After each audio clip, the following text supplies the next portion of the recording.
इस ट्यूटोरियल में हम क्लास 8 की एक्सरसाइज 6.1 सॉल्व करेंगे। Let's start with the first question. What will be the unit digit of the squares of the following numbers. तो हमें ये कुछ नंबर दिए गए हैं जिनका हमें स्क्वायर फाइंड आउट करके बताना है कि उसके यूनिट डिजिट में क्या आएगा। अब एक बॉटम लाइन आप याद रख लो कि आपके पास कितना भी लंबा नंबर हो, जैसे 2 4 6 1 3 6 या 1 2 3 4 5 6 7 8 6 और what ever it is and में 6। सो इट डजेंट मैटर कि नंबर कितना लंबा है, आपको सिर्फ और सिर्फ लास्ट डिजिट क्या है उसके ऊपर फोकस करना है। जो इस नंबर के स्क्वायर का यूनिट डिजिट है वो ही इस नंबर के स्क्वायर का यूनिट डिजिट होगा।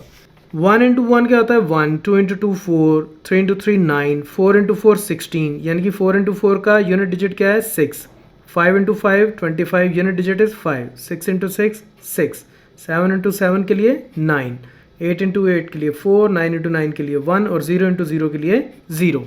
सो ऑल वी नीड इज कि हमें ये देखना है कि इसके एंड में कौन सा डिजिट है। इसके एंड में 1 है तो 1 इंटू 1 इज़ 1, तो इसके यूनिट डिजिट में अगर इसका स्क्वायर करता हूँ तो इसके यूनिट डिजिट क्या होगा 1। 2 7 2 4, सो इसके एंड में क्या होगा 4, इसके स्क्वायर के एंड में होगा 4। 7 9 9 9 9 के लिए 1, so it will be 1। 3 8 5 3, it should be 9। 1 2 3 4, 4 का स्क्वायर करें 16, last digit 6, so it will be 6। 2 6 3 8 7, 7 के लिए 9, 8 के लिए 4, 0 के लिए 0, 6 के लिए 6 एंड 5 के एंड में 5। Question number 2, the following numbers are obviously not perfect squares, give reason. Let's now again focus on this one. कोई भी नंबर हो उसके एंड में 0 1 2 3 4 5 6 7 8 9 ही हो सकता और कुछ नहीं हो सकता, राइट। तो अगर मैं किसी भी नंबर का स्क्वायर करूं जिसके एंड में 1 हो तो उसके एंड में 1 आएगा, 2 वाले के एंड में 4 आएगा, 9 आएगा। तो इस लिस्ट में हमारे पास एंड में 1 है, हमारे पास एंड में 4 है, हमारे पास 5 है, 6 है, 9 है और 0 है। हमारे पास क्या नहीं है 2 नहीं है, 3 नहीं है, 7 नहीं है और 8 नहीं है, राइट। तो जिन नंबर्स के एंड में 2 3 7 8 आता हो वो नंबर कभी परफेक्ट स्क्वायर्स नहीं हो सकते। तो क्विकली इसको देख के हम बता सकते हैं इसके एंड में 7 है, so this number is not a perfect square.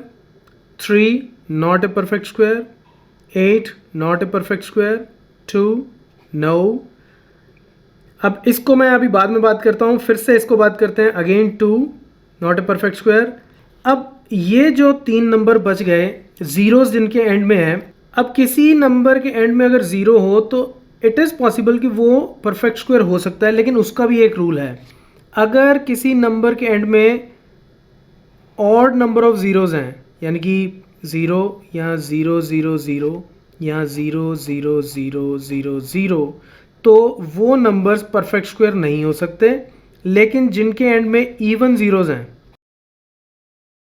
वो परफेक्ट स्क्वायर हो सकते हैं, जैसे कि यहाँ पे 10 1000 एंड देन 1 लाख, तो ये परफेक्ट स्क्वायर नहीं है। तो जिनके एंड में ऑड नंबर ऑफ ज़ीरोज़ हैं वो परफेक्ट स्क्वायर नहीं हो सकते। इसके पीछे 3 है, इसके पीछे 3 और इसके पीछे 1, so all these are not perfect squares.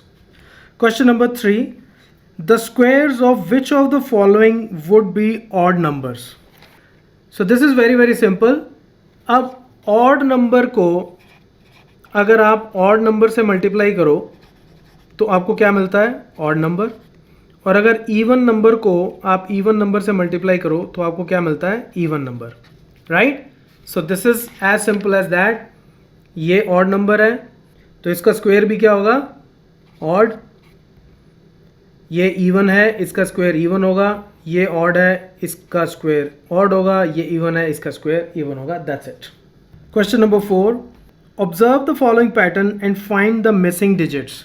अब ये जो चार्ट है इसमें आप देखोगे 11 स्क्वायर इज़ 121। अब जब एक ज़ीरो आई 1 और 1 के बीच में, तो यहाँ 1 एक ज़ीरो 2 एक ज़ीरो और 1, डबल ज़ीरो आई तो 1 और 2 के बीच में इधर भी 2 ज़ीरोज़ उधर भी 2 zeros.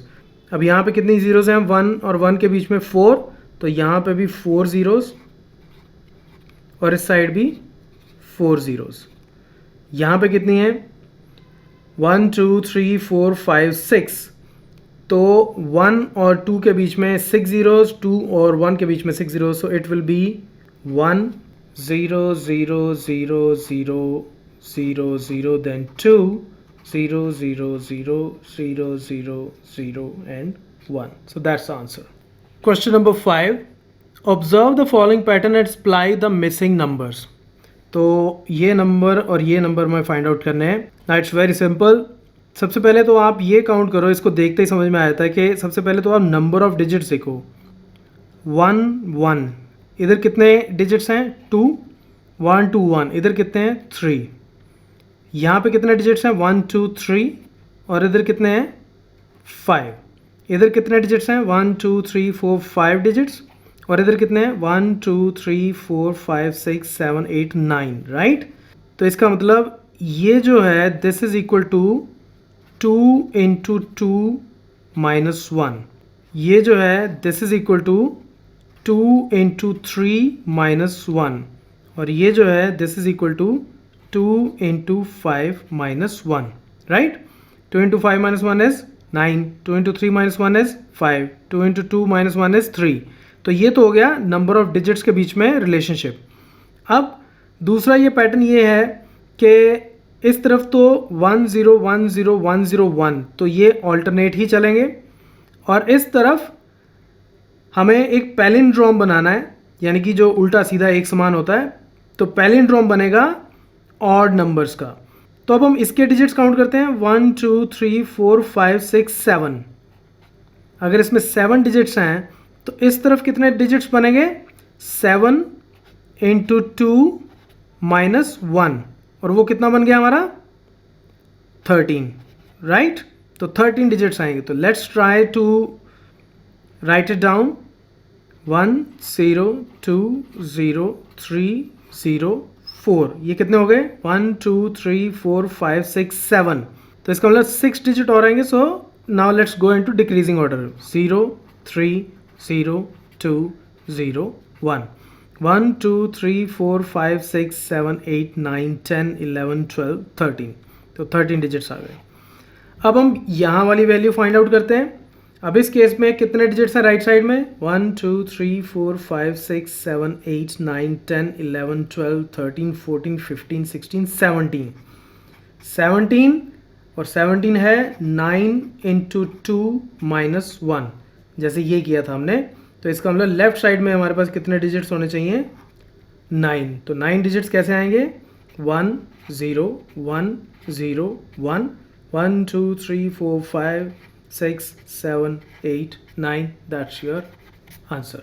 Question number 6. Using the given pattern find the missing numbers. तो ये जो missing numbers हैं ये find out करने हैं.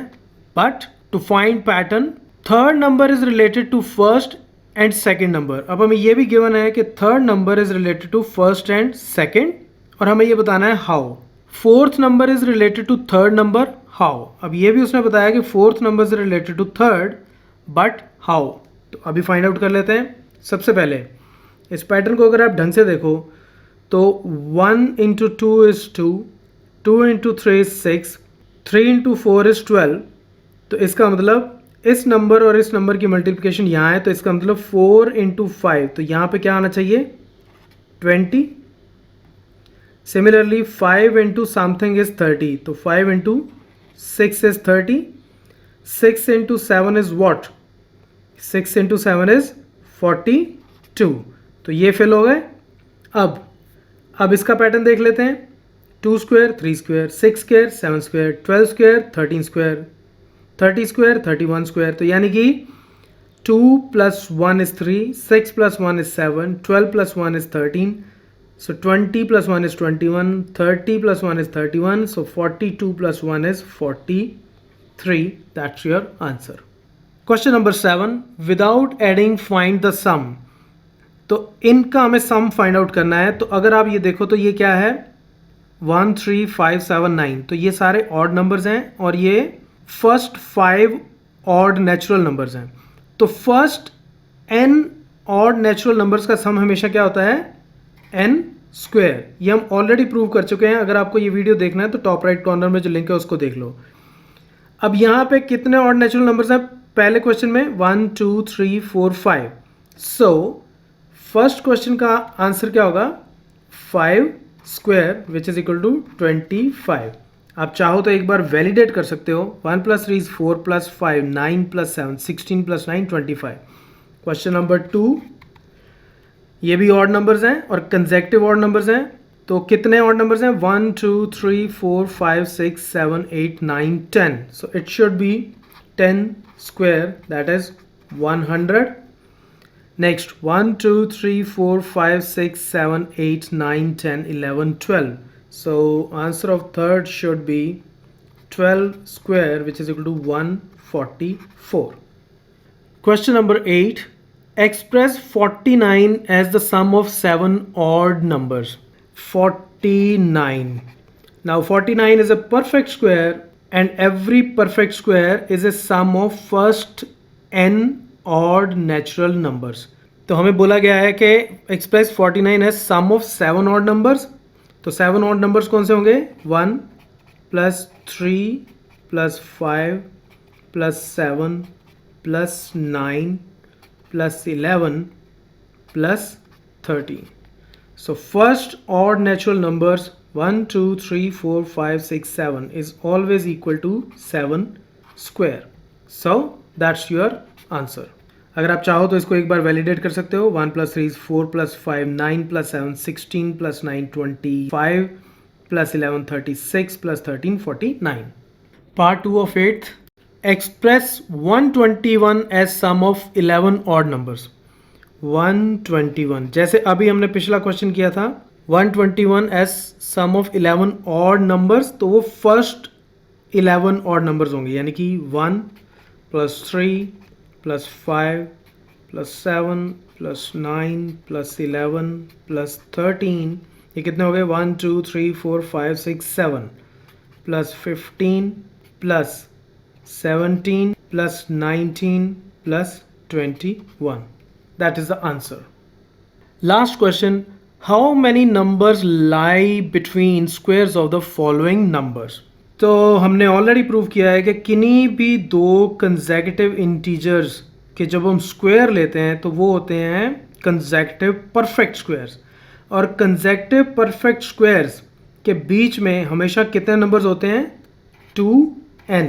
और इसमें n क्या होता है, ये छोटी वाली वैल्यू, जो दो कंसेक्यूटिव इंटीजर्स दिए गए हैं उनमें से जो स्मॉलर वैल्यू होती है वो होता है n।